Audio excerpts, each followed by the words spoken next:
Pretty much all decisions involve data. And I know with an audience like this, you're sort of very educated in the pitfalls of data and the pitfalls of what can happen when you sort of torture the data to death. But I want to take you back to 1981, and looking at this audience, that's a long time ago for most of you. Some of the more elderly members of the audience may have been starting out on their career, or maybe in their small bedroom playing air guitar to Duran Duran or something like that. Maybe they were doing both. But this was what was going on in 1981 for people who can't remember or who weren't there. Prince Charles got married. Liverpool won the European Cup. Cricket fans will be very pleased, or only the English ones, sorry Adam.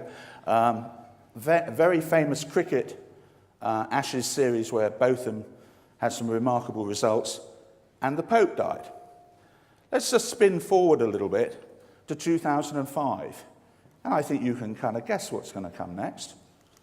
Prince Charles got married. Liverpool won the European Cup. We won the Ashes. It's pretty rare, so I think it's quite nice to celebrate again. And John Paul II died. So does this mean that if Prince Charles gets married and Liverpool and England do well in sport, that the Pope must die? Probably not. But you start to wonder, don't you?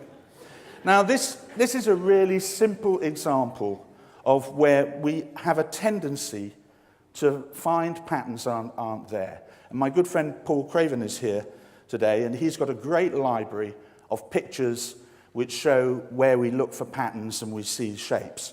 You know, the classic one where we see the burnt piece of toast and there's a picture of Russell Brand, or any other Messiah for that matter. And that's very typical that we see what we want to see because we want certainty. I want a solution. I want to know the answer. I want to be certain. So, one of the earlier speakers said that there are pathological liars. I'm afraid I'm one of them because I lied to you.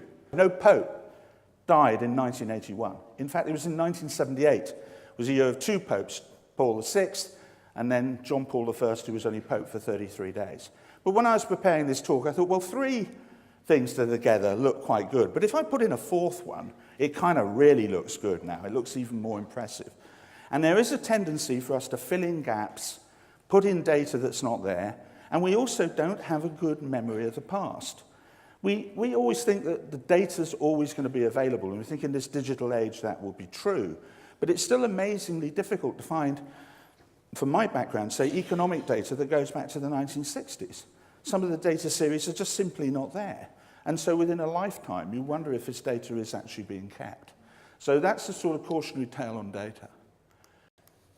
When you next meet somebody with risk management in their business title, or they're running a risk management department, chances are they're measuring. They're not necessarily managing risk. And what they need to be doing is identifying risk. We need to spend much more time thinking about how we ask the question, how we can get the information level up so that we can make sensible risk decisions.